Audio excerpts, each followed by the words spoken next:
A young director told Clint Eastwood his filmmaking style belonged in a museum. Clint didn't argue. He didn't raise his voice. He just closed his notebook and said 6 words that would haunt Hollywood for years. Here is the story.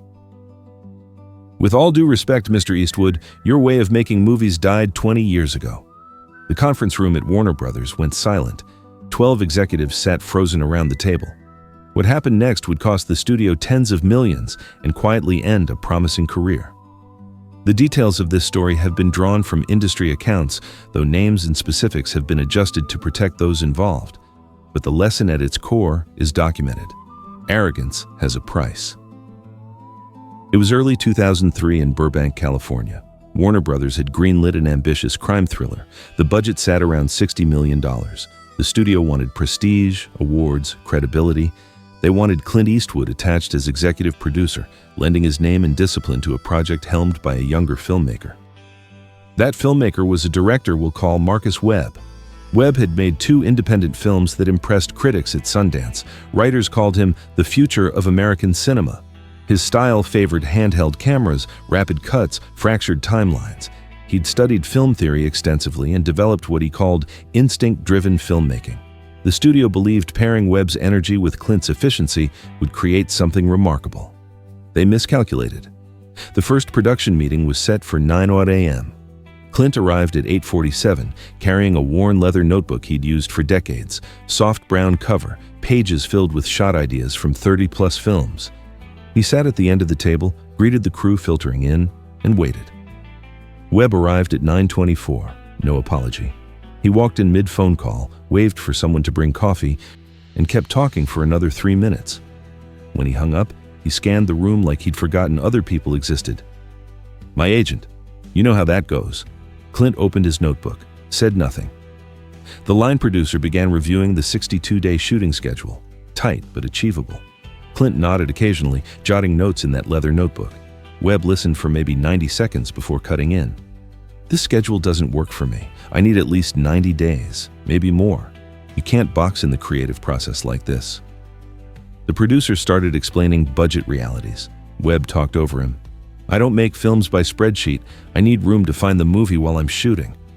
Clint looked up from his notebook. 62 days is tight but doable. I've finished similar projects in less. With proper planning, we can—" Webb interrupted. "With all due respect, Mr. Eastwood, your way of making movies died 20 years ago. That assembly line thing, shot lists, locked schedules, nobody works like that anymore. I thought the studio understood what they were getting when they hired me." 12 people stopped breathing. Webb continued, apparently unaware he'd just insulted a 4-time Academy Award winner in front of the entire production team. "I'm not attacking your career. You had a good run.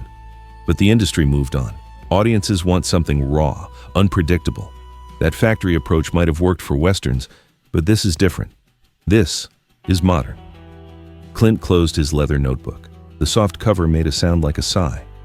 "I see," he said. 2 words, nothing more. The meeting ran another 45 minutes. Clint participated minimally. When it ended, he shook hands with department heads, nodded once at Webb, and left. That night, Clint's producing partner called. "What's your read?" "I'll give him 3 weeks, Clint said. "See if that's actually who he is." Week 1 confirmed it. Webb held a casting session and kept actors waiting over 2 hours while he searched for the right energy. 3 experienced performers walked out. When the casting director mentioned they'd lost a strong lead candidate, Webb shrugged. "If they can't handle the process, they don't belong in this movie." Clint received the casting reports. He wrote something in his notebook. He said nothing. Week 2 made things worse. Webb ordered the production designer to demolish and rebuild a completed set. Reason: the wall color felt emotionally wrong. 12 people had spent 4 days constructing it. The rebuild cost over $30,000 and pushed construction back a week. When the designer suggested alternatives, new paint, adjusted lighting, Webb cut her off. "Look, I don't do compromises on vision, okay? You either execute what I need or I'll find someone who gets it." She'd worked on 15 films. Nobody had spoken to her that way. Clint received a call from the line producer that evening. "We're nearly 200,000 over and haven't rolled a single camera." "I know. Should we involve the studio?" 1 more week. Week 3 broke it open. Webb called a production meeting to present his revised creative framework. Department heads assembled: camera, sound, wardrobe, design, effects. Clint sat in his usual spot, leather notebook open, pen ready. Webb had prepared slides, 43 of them. "The script isn't working," he announced, "too predictable. I want to shoot the entire ending first, then figure out how to begin based on where we land emotionally." The line producer looked physically ill. "That would mean restructuring everything. We'd lose locations. Actor availability would collapse. Then restructure it. Marcus, the budget can't—" "I didn't ask about budgets. I asked you to make it happen." Silence. Clint's pen stopped moving. Webb scanned the room, arms folded. "Let me be clear. Some of you are used to directors who ask questions, who collaborate, who accommodate. That's not how I work. I see the movie. Your job is to build what I see. If that's a problem, there's the door." He pointed toward the exit. "And I know why he's here." Webb gestured at Clint. "Studio insurance, the old master watching in case the kid screws up, but I don't need a safety net. I definitely don't need someone from another era looking over my shoulder. This is my film. You're here for the credits. Let's not pretend otherwise." 12 people held their breath. Clint studied Webb for a long moment. His expression revealed nothing. Then he closed his leather notebook, the 5th time he'd closed it in 3 weeks, each time quieter than the last. "Marcus," Clint said, voice soft, "how many films have you finished?" "2. "How many hit their budget?" Webb hesitated. "That's not how you measure." "Neither. I looked into it." Clint's tone stayed conversational, almost gentle. "First one ran 40% over, second ran 65% over. Both needed significant help in post." Webb's neck flushed red. "You've been here 3 weeks," Clint continued. "You've dismissed your casting director, humiliated your production designer, ignored your line producer. You've burned through nearly $200,000 in changes that helped nobody. And now you're explaining to professionals that their job is obedience." Clint stood slowly. 72 years old, still moving like someone comfortable in his own skin. "I've directed over 30 films, most finished on schedule, most finished on budget. Not because I run a factory, because I respect the 150 people who show up every morning to do the actual work." He picked up the leather notebook. "You think my approach is dead? Maybe, but yours hasn't proven it can live yet." He walked toward the door. Every eye followed. Webb forced a laugh. "So that's it? Walking away because someone questioned your methods?" Clint stopped at the threshold, turned halfway. "Good luck finding someone faster." 6 words, that quiet rasp. Then the door closed behind him. The conference room sat frozen. Webb looked around at the department heads, maybe expecting solidarity. He found 12 faces staring at the empty chair where Clint Eastwood had been sitting.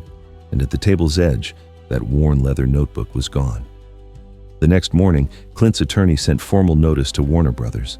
Mr. Eastwood was withdrawing from the project, effective immediately. The studio scrambled. Clint's attachment had helped secure international financing. Foreign distributors had pre-purchased rights partly on his reputation. His exit triggered review clauses across multiple contracts. Within 10 days, significant pre-sales were in jeopardy. Webb assured executives not to worry. He didn't need Clint Eastwood. The film would thrive without museum energy slowing things down. The studio, reluctantly, moved forward. Production launched in May. By June, they trailed schedule by 2 weeks. By July, 4 weeks. The cinematographer quit after Webb demanded 22 takes of a basic dialogue scene, then selected the second one anyway. The production designer was dismissed for questioning yet another rebuild. In August, the lead actor walked off set after Webb criticized his work as serviceable at best in front of the crew. 3 days of negotiations brought him back, at considerable cost. By September, the film was tens of millions over budget with no clear finish line. The studio sent in a veteran producer to assess the damage. Industry code for someone's about to lose their job. The assessment was brutal. At current pace, the budget would nearly double. Delivery would slip by over a year. Webb blamed everyone, uncommitted actors, sabotaging crew, a studio that never understood his vision, Clint Eastwood poisoning the well by leaving. In October, Warner Brothers removed Marcus Webb from his own film. A veteran director came in to finish. Webb kept his contractual credit, but was banned from set. The movie eventually wrapped 18 months behind the original target. It opened to lukewarm reviews and modest returns. Studio losses ran into the tens of millions. Marcus Webb never directed another major studio picture. he completed one more small independent film, straight to streaming. He teaches now at a regional film program. In interviews, he still references how Hollywood wasn't ready for his ideas. He never mentions Clint Eastwood. That empty chair at the conference table became unofficial lore at Warner Brothers. For years afterward, when meetings dragged or directors grew difficult, someone would glance at that spot and remember the morning Clint Eastwood walked out. Some called it the Eastwood chair. Nobody sat there. The film Web Lost has mostly been forgotten, but the story of why Clint left has circulated through the industry for 2 decades. Not because it was loud. Clint didn't shout, didn't threaten, didn't perform. He recognized what the room was becoming, and he decided not to be part of it. 6 words. Good luck finding someone faster. Then he went home and began preparing Mystic River, which earned 6 Academy Award nominations that year. The lesson wasn't about revenge, it was quieter than that. Respect shows up in small moments, arriving prepared, listening to colleagues, trusting people who've mastered their craft. When someone treats collaboration as subordination, when they confuse confidence with vision, they don't just insult the room. They reveal exactly who they'll become when pressure arrives. Clint recognized it in 3 weeks. He didn't need to see more. Have you ever watched someone gifted destroy their own opportunity through arrogance? What did it teach you? If this resonated with you, subscribe for more untold Hollywood moments. These stories remind us that talent means nothing without respect for the people around you. What's the worst ego you've seen destroy someone's chance?